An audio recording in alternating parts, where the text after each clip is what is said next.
Sometimes a game comes along and catches you completely by surprise. It's difficult to surprise people nowadays. Games have been about for, I don't know how long exactly, I think about 150 years or something. So it's difficult to have a wee surprise up your sleeve for an old veteran like Rab. But when I played this game, I kinda heard that it was a Metroidvania style game. You know, people never know what to fucking call games these days. Either it's a game like Dark Souls, or it's a roguelite, or it's a Metroidvania. That's kinda the points of reference that we all have now. But I remember starting it and chasing after this guy, and I'm going, this is nice, this plays well. And then seeing this title screen that just emerged for the gameplay. And look at this. Cinematic. Exciting. Incredibly stylish. This was a real surprise to me, this game. And when I was playing it for the first time, I kept taking wee clips of it and taking photos of it on my telly and sending it to people and all that and going, fucking look at this. Look at this. Why have I no seen anybody talking about this? This is about as good as I've ever seen a game look. I'm not even exaggerating, I think this looks magic.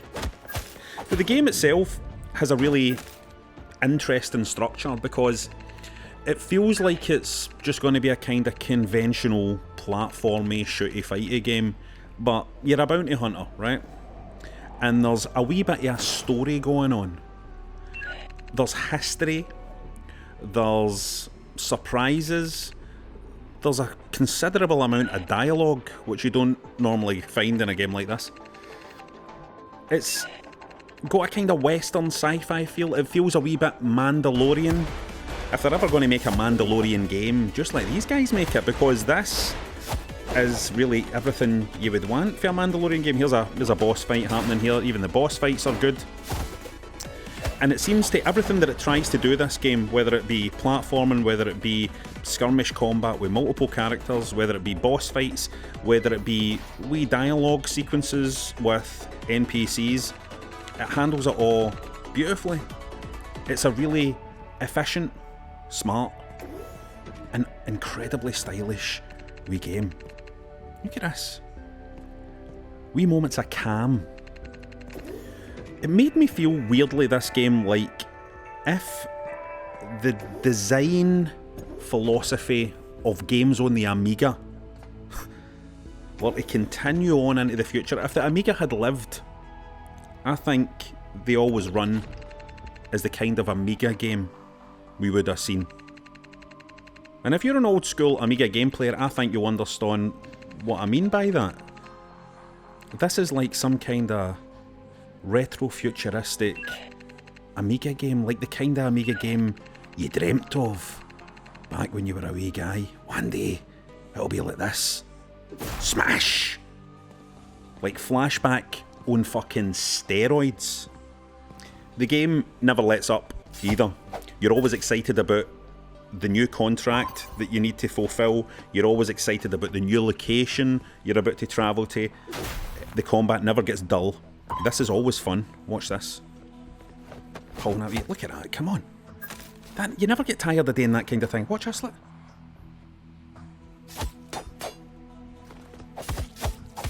Hey, bit of that. Playing with them. Cat and mouse. Off you fuck. What a game. And yet nobody's really talking about this. This is something I think Ryan would love this game. I'm hoping when he sees this, he thinks to himself, I'm going to pick this up. He'll probably say to me, looks like what an Amiga game would be like if the Amigas had lived. And I'd be like, I've already fucking said that. If you'd actually listened to the review, I've already said that. Look at this, man. Slash. Bang. Makes me feel like I'm good at games, and I'm not. The Last of Us is a video game that I enjoyed playing more than all other video games this year. So I'm awarding it the video game I enjoyed playing more than any other video game this year award. 2013? I looked at that video of me from 10 years ago talking about The Last of Us, and I was shocked by how seriously I was taking it. I'd forgotten how enthusiastic I was about the first game. And I've been watching the TV series, the HBO remake of The Last of Us. Been watching it with my partner, and she obviously doesn't know anything about The Last of Us. The TV series is very, very similar to the game, so it's very, very familiar to me, although I do often think that the video game Joel is actually a better actor than the telly Joel. That's me started nitpicking already, and that's the reason why I thought, oh, it'll be interesting because I'm watching it with my partner if I get her input into this, rather than have me start to stack up all the negative comments like I usually do. Because again, looking at that video for 10 years ago, I'm like, wow, look how much enthusiasm I've got here. I sound like I really, really, really, really enjoy this game, and I did, I remember I did. But never mind me or the game, let's have a look at what my partner thought about the TV series. And one of the things that she liked, one of her favourite episodes was that, well, her favourite episode was episode 5 that you're looking at right here, which you will probably be able to spot if you've played the game before you know how that story ends. Not well, it ends not well, but you kind of have to get used to that in The Last of Us. So another thing that was highlighted was the storytelling in the TV series, the human storytelling, the almost one-off episodes where it gave you some background to characters, in particular what you're looking at right now. Episode 3, Bill's background in the game is alluded to, but in the TV series they tell a full story, and it's a treat. It's an absolute treat. It's good to see that the ability to have an emotional impact is carried over into the teleseries. Moving on to the next positive. This is killing me having to only read out positives about stuff. Ellie being a sassy character who has balls. I don't know how my partner knows that Ellie has balls, but that was apparently another big positive, that she was sassy and has balls. She's definitely a brilliant actress, the actress that's playing Ellie, and to my eyes she has a harder edge to her than the Ellie in the video game, I would say. Positive number 4 or 5 or whatever we're on to, I've lost count, is the way that Joel, the character Joel, is so ambivalent but then develops the relationship with Ellie as the just because this footage is on right now, I should also mention that my partner had said that the show isn't actually very scary, which is true, isn't it actually? But that bit there was for episode 1, and that was kind of creepy, but the show not being scary is an interesting one, because the monsters are hardly in it. I think without realising that I had sat down to watch the TV series, kind of expecting there to be almost like a kind of 50-50 mix between story and action with monsters and stuff, but there's hardly any monsters in it. I mean, there's loads of monsters in it, obviously, and compared to a show about, like, house renovations or something, there's a lot more monsters in The Last of Us than there is a show about house renovations. But compared to the video game is what I'm saying, there's less monsters than I was expecting. And I have a wee suspicion that the reason for that is that that scene isn't a very good example, but this is a better scene where they're really heavily cutting around the makeup, because the longer you look at the makeup, the more you go, I'm not convinced by this. That's just guys in masks. I can recognise that that's guys that went to performing art school wearing masks. I'm back on the negs. Oh, lovely negativity. How peaceful the TV series, this isn't particularly relaxing what you're looking at right now, but how peaceful the TV series often is was another big positive that was mentioned. And definitely the TV series does capture the isolation, but also the beautiful and powerful spectacle of nature taking over again. My partner didn't mention this scene with Joel being reunited with his brother Tommy, but I thought it had quite a bit of emotional impact, to be honest, because you hadn't seen Joel as vulnerable as that until that point of the programme.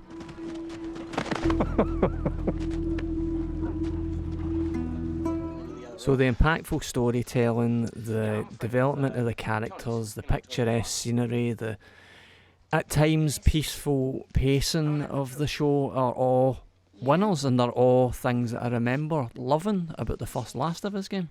I was reminded by the show that I also love in The Last of Us the naff humour, the naff jokes that are used, and all the little cultural references that I got, because it's a video game and that's who they aim video games at generally, is people who play video games. No way! You ever play this one? I had a friend who knew everything about this game. There's this one character named Melina who takes off her mask and she has monster teeth and then she swallows you whole and barfs out your bones. Listen, Hen, TBH, Raiden's a far better character, but yes, I enjoyed spending time, and my partner seemed to enjoy spending time with The Last of Us TV series as much as I enjoyed the first part of The Last of Us. And for many of the same reasons. It's about the relationships, and it's about the world.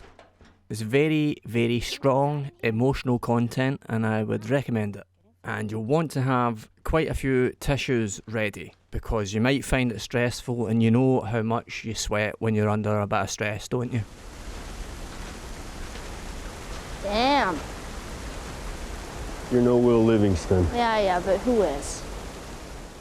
I've got something to show you. Wait until you see this. Now, some of you will know that I have a wee kind of upstairs storage space in my kitchen, which I call the kill room. We call it the kill room because it's such a weird wee high up hidden away room. Creepy looking wee place. Anyway, a few nights ago we were in the kitchen, right, and we heard a noise. And then a big puff of dust came for the direction of the kill room, coming through the cracks in the door. And when I went up and had a look, I saw that, let's see if you can see this, that the roof had fallen. See that? The ceiling had collapsed. Not only had the ceiling collapsed, right, but it had collapsed onto like all games and stuff. Stuff that I'd been trying to keep reasonably nice up here. The ceiling had collapsed through big bits of plaster falling everywhere, and yeah, it was bad. So what did we do? Well, I came out of the kill room and I shut the door, and I just decided I wouldn't think about it again. We just decided we wouldn't think about it. Jen, didn't we just decide we just wouldn't think about the fact the ceiling had collapsed? Don't say it out loud. We're pretending it's not happening. Didn't happen. It didn't happen. But it did happen. And thank God the damage wasn't too significant. All the stuff that I've collected over all these years, most of it was intact. Thousand Arms on the PlayStation here, which is an old RPG that I love, an old Atlas RPG. Got a crack in its case.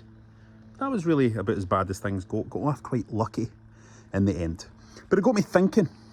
As I looked at all the stuff that I've got, I realised there was a significant amount of Japanese RPGs. A significant amount across PlayStation, across PlayStation 2, GameCube, Dreamcast, Super Nintendo, Xbox even. Xbox 360, not much on Xbox, but a lot of Japanese RPGs. And I thought to myself, I really love a Japanese RPG, don't I? And even in recent times, I've noticed how much I've started to really dig back into them again, which is a strange thing because I maybe have not so much time to play video games these days, although I seem to get a hell of a lot of it done, to be honest. But you would think, you know, with the kids and all of that I don't have as much time, but still, I feel like I want to be playing these big 60-hour long, 100-hour long Japanese RPGs. I now need to look back over the scope of my life. 45 years old now, 46 this year. I now need to look back over my life and ask myself, are Japanese RPGs the thing I love best about video games? Thousand Arms is a pretty good example of what I like about a Japanese RPG. It's a great game. I would like to do some proper coverage of this. I'd like to do some kind of big deep dive on this because I feel like this is a forgotten game a wee bit, but it's a great one. But look, just look at the packaging here in this old game. You've got a nice manual, you've got a beautiful full colour manual, you've got, look at this. What is it this is called again? Is it lenticular or something like that? Goodies, you get stickers and stuff, and you know that these days I'm into my Switch Ditch stuff. Look at the colourful disc and colourful artwork and all of that. There was something magical back in the PlayStation 1 days about opening up these kinds of Japanese RPGs that had all these bells and whistles, nice bit of packaging. Sometimes you would get a soundtrack and stuff like that as well. This is the kind of thing I like. Even from a physical point of view, this is the kind of thing I like. Never mind the fact that I love what a Japanese RPG is. Everything I'm playing at the minute is a Japanese RPG. Now, that's not a good thing when you're doing a show like this, where you want to be reviewing and finishing a lot of stuff so that you can talk about a lot of stuff. You want to get as much stuff played as possible, but when you're playing Japanese RPGs, you just can't do that. You know what I mean? But I just can't drag myself away from them. And this is a golden age, another golden age of the Japanese RPG. In fact, if I'm being honest, I think that this is the best position the Japanese RPG has been in since those PlayStation 1 days, you know, when Squaresoft were doing their things, you know, when there was your Suikoden's and there was your Final Fantasies and there was your Xenogears and all that kind of stuff. This is another golden age. There are great new Japanese RPGs landing all the time. My favourite game of last year was a Japanese RPG. My favourite game of this year might very well be a Japanese RPG. We're living in another golden era, and I just can't drag myself away and stop myself from playing them. I certainly can't go, well, I need to play a few 7-hour long action games or indie platformers so that I can talk about it on the show. No, I just want to dig deep on these Japanese RPGs. Maybe it's now as we get older, as we all get older. I know all you that watch this show are all pretty old. As we get older and our own personal ceilings start to collapse, as we realise we're not going to live forever, as we realise that the wear and tear is starting to show. Maybe we do what people did in the past, you know, you would get people who would collect lots of books, right? I'm talking about pre-video game times. People would collect lots of books, but eventually they would start to narrow their interests a wee bit. You know, I like to read about history. I like to read about steam locomotives. I like to read romance. I like to read Regency period drama, you know, and you would see that people would, you know, they would be enjoying the buffet, the vast buffet of cultural offerings, and then as they got older they would narrow their interests and you know, just try and hone their expertise in a specific kind of area. Maybe this is what's happening to me now, because I'm starting to think maybe Japanese RPGs are just what I like. I've seen my collection narrowing, I really have, particularly on the Switch, which, you know, I collect primarily on the Switch, and it's kind of all Japanese RPGs or shoot 'em ups or quite retro-y kind of platformery type things. That's the kind of areas I'm in. I've got really very little interest these days in these big AAA blockbuster things. I just don't play them. I have no interest in them. Got no interest in moving about these big open world maps, collecting loads of stuff and all that. No, I have a limited amount of time on this earth and I want to play Japanese RPGs. So let's have a look at the Trails series, which is something that it's a big blind spot in my Japanese RPG knowledge. And I would often hear people who are fans of Japanese RPGs talking about what a great setting Crossbell is. Crossbell is a city in a game. Well, let me tell you about Trails from Zero. Filling in big blind spots in my Japanese RPG knowledge, I wanted to play Trails of Cold Steel, right? Legend of Heroes Trails of Cold Steel. There's 3 of the games now, right? And they're long. Each one of them is long. It's an epic journey. I'm going to have to go on to play them. But you would go into forums and you would say, you know, you would read people talking about Trails of Cold Steel, and people would ask questions like, am I too late to get started on these? And people would say, well, you really need to go back and play them all. You need to play Trails to the Sky, and you need to play Trails from Zero. You need to play, and there would be a big list of stuff that you need to play to understand Trails of Cold Steel. Now, I don't believe that's surely can't be the case, right? But when I saw that Trails from Zero was getting re-released, and I got the big collector's edition and stuff, and I thought, okay, I'm not going to go right back to the beginning. I'm not going right back to Trails for the Sky, which is extraordinarily expensive on the PSP to pick that up second hand. I thought I'll go back this far and I'll check out what this is all about. At least I'll start there, and then I'll work my way through from this into the one following this, and then into Trails of Cold Steel. I'm going to do the lot, and this is the beginning. But if this is shite, do I go any further? It isn't shite. It's perfect. Look at these wee cuties. Look at these wee cuties running around. This is Lloyd, by the way, this guy at the front. Look how beautiful it looks. Oh, we're into a fight. We've got a preemptive attack as well, so we've got a party advantage. Hey, yeah? What's Daddy doing? What's Daddy doing, darling? Maybe what? Poo-poo. A poo-poo? Yeah. I'm not doing a poo-poo. Are you doing a poo-poo? Yeah. Okay. Okay. See, Crossbell is where this game is set, and this is me running around Crossbell with my cute wee characters.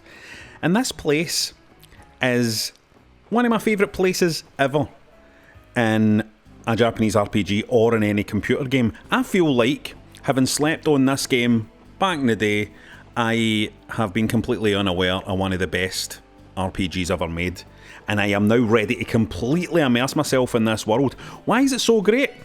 Well, I'll let you watch some fights while I explain this to you.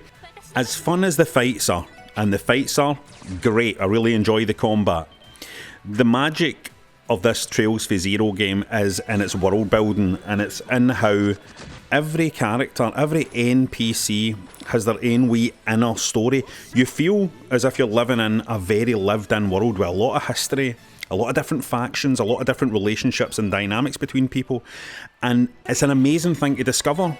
The game feels completely enormous, it feels vast.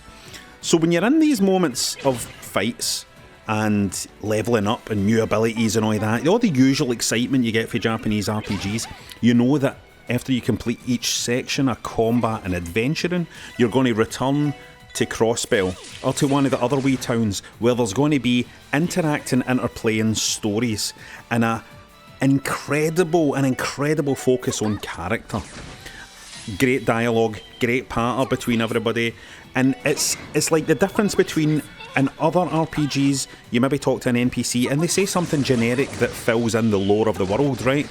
These characters in this game aren't interested in the lore of the world, they're interested in the lore of their lives. This game is fucking amazing, and I'm only on chapter 2 and I'm about 40 hours into it. I am in this for the long haul. I genuinely feel like I've missed out on something. I've got a gap I need to fill. I mean, look at this. なんつうか変な自治州だよな。おっと悪い。 A cast of well-drawn characters who care about each other, who stop to take pause and chat with each other.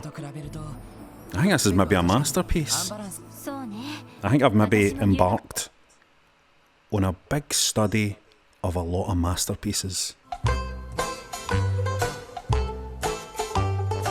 I feel like this seems to happen to me more than most people on my travels again, having to paint all these bastard walls with white paint, my absolute least favourite thing to do. This is what my February's been like. About a third day it was in this tiny wee room just painting it. Wanting to stream again, but having to find a much more compact setup. This is the big squeeze everybody's talking about. I wasn't even in a big flat and I'm moving into an even weird one. This is what the big squeeze is, isn't it? Kira, you've lived 1,000 lifetimes. Is this the big squeeze? There's not enough room at the moment in my new tiny flat for any full-length games, so I'm playing some demos here. This is Humanity. Humanity is an actual action puzzle game featuring this luminescent dog and all these continuously forward marching humans who you want to march into the light, so you have to direct them where they need to go in order to make it into the light. and you've got like different commands that the dog can make, like giving directions, swimming, jumping, floating. The game's got user-made stages in it. It's got a VR mode suiting me. It's like Lemmings, except more sinister and less comforting. I played that Sea of Stars on my Switch this month. Just a wee demo, but it's awfully pretty. It's out in August this year, and I don't think you're actually allowed to talk about this game without mentioning the fact that Yoshinori Mitsuda, the Chrono guy, Xeno guy, him did music for this game. He didn't do all the music for the game, he just did some music for parts of the game. You're more or less locked out of the story for the demo of Sea of Stars. It's hard to get a grip on what the story is. You're just getting a look at the mechanics and merry a look at the beautiful graphical style. Look at that seawater, it is absolutely glorious. I could look at that all day. It's such a crisp, beautiful look. It's got some fishing in it as well, and some cooking. There was a thing in the battles that I didn't quite pick up on, where you're able to deflect shots if your timing's good enough, but it wasn't quite explained clearly enough, or I wasn't paying attention enough to... Not that I wouldn't have been paying attention, it's just that I probably would have been just so mesmerised, obviously, by the beautiful look of this game. Bleak Sword DX, you probably don't even need to see the game to guess that there might be a Dark Souls influence. There's a heavy Dark Souls influence, and it's pretty much just sword attacking, dodging, blocking, fighting weird enemies, and then later on fighting some bigger kind of boss enemies. But this is what it looks like, and it's absolutely cracking. If you ask me, it's absolutely cracking, because look at it. It just has such a cool look to it. I like it's quite funny how you get all the close-ups sometimes on your main character or your main character's weapon, but the pixels are absolutely massive, so it's basically just a close-up on a colour. It's quite a short demo, I will say that. You might be able to finish it in about 20 minutes, maybe even a wee bit quicker. Clearest way of describing it is like a hack and slash adventure roguelike thing. But what I really enjoy about it is when you're in a fight, when you're playing it, when it's just about to change view here, when you're staring at this thing, it really gives me pangs of playing something like Astro Wars. It has a really contained feel. A Sister's Journey is another one of these incredible indie games that's made by one person. Like one person he built the game engine that the game is running on. That is what Danny Dyer would call a nerd. That's a nerd. In the demo, there's some kind of corruption type thing that's alluded to that's happening in the game, but you're going to have to play the full game to find out what that's all about. The game designer has been quite open about what his different influences have been for this game. What else?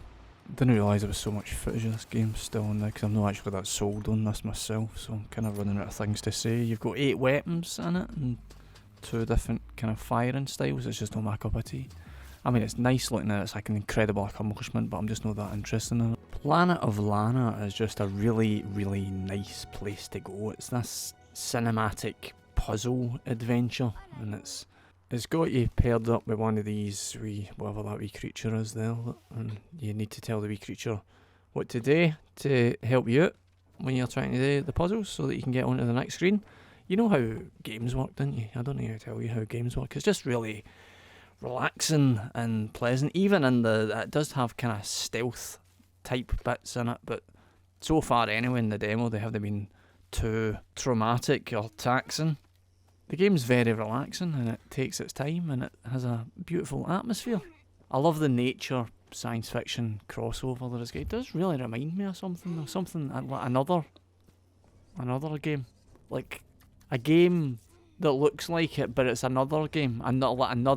It's another game, but it's like another game. It's another world that's in the other game. It reminds me of something else that's another. Oh, see you. Now, if you love the Japanese RPG, then that probably means you've got great taste in video game music. And if you love video game music, Japanese RPG music, then you probably already own the new Theatrhythm game that's came out. And, oh my god, it's fucking magic, man. Now, the Theatrhythm games existed already on the 3DS. Great games. You can play this rhythm action game along with your favourite Final Fantasy songs. You'll recognise this one from Final Fantasy VII. Don't know if you've played that one. But this is actually, as well as being a wonderful thing for a fan of Final Fantasy games, a fan of RPGs, it's a really, really strong rhythm game as well. You know, your old Rab knows about his rhythm games. This is a really fun one, really good one. Not the most challenging one, but a lot of fun. Very approachable, and you can ramp up the difficulty to extreme levels to really challenge yourself. Have a wee listen.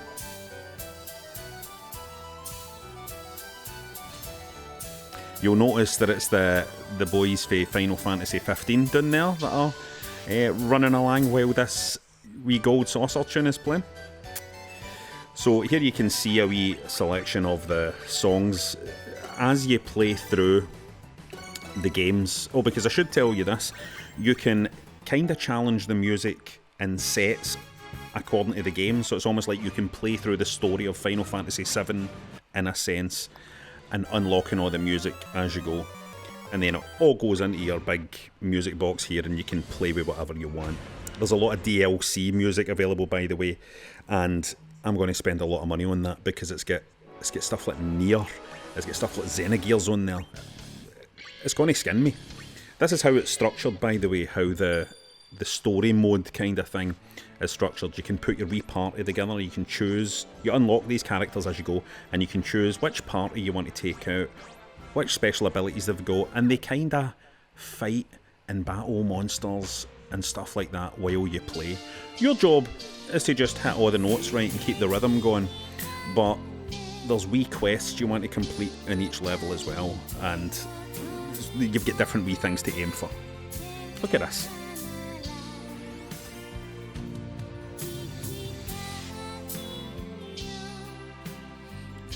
Brings a tear to your eye, doesn't it? Remember? Takes you back. Now, in case you're thinking it's all just wee cartoon men running about like wee babies, wee silly babies, you also unlock things like this.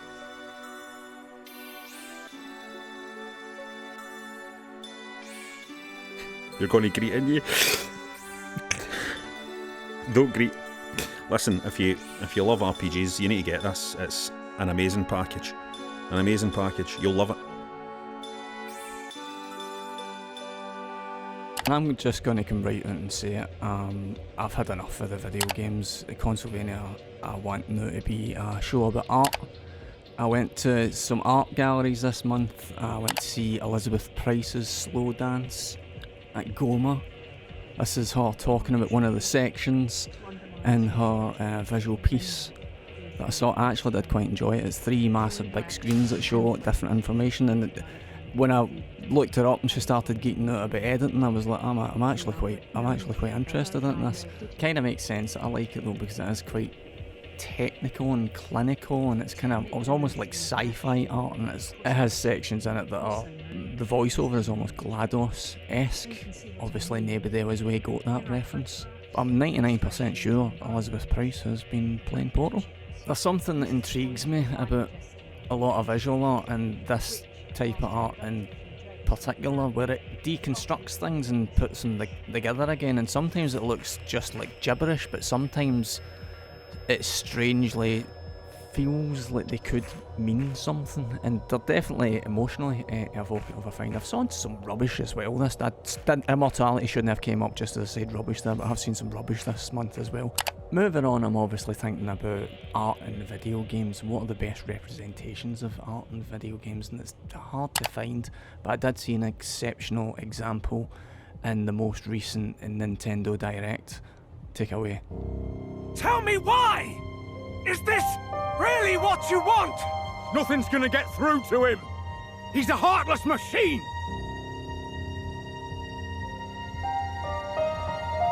Like killing Grandad wasn't enough for you? I mean, guys, I don't care really how much cultural significance you feel as if your piece has, or how much you have to say about integration or race or war. I think the clip that we just saw demonstrates that video games absolutely blow other art right out of the water. No offence, but you could be running Spider-Man on a PS5 on the big tellies. So I'm now ready to make the announcement that I am entering the arts world. I'm now an artist in the arts world, and I have my own style of video game art that I have honed over decades of hard graft, making Consolevania and other stuff. Let me show you the first piece from Glasgow, Scotland's latest visual artist, me, otherwise henceforth known as. Let me now reveal to you my first video game art piece, The Touch of Tingle Files, Volume 1 by Barmulloch Neravarin.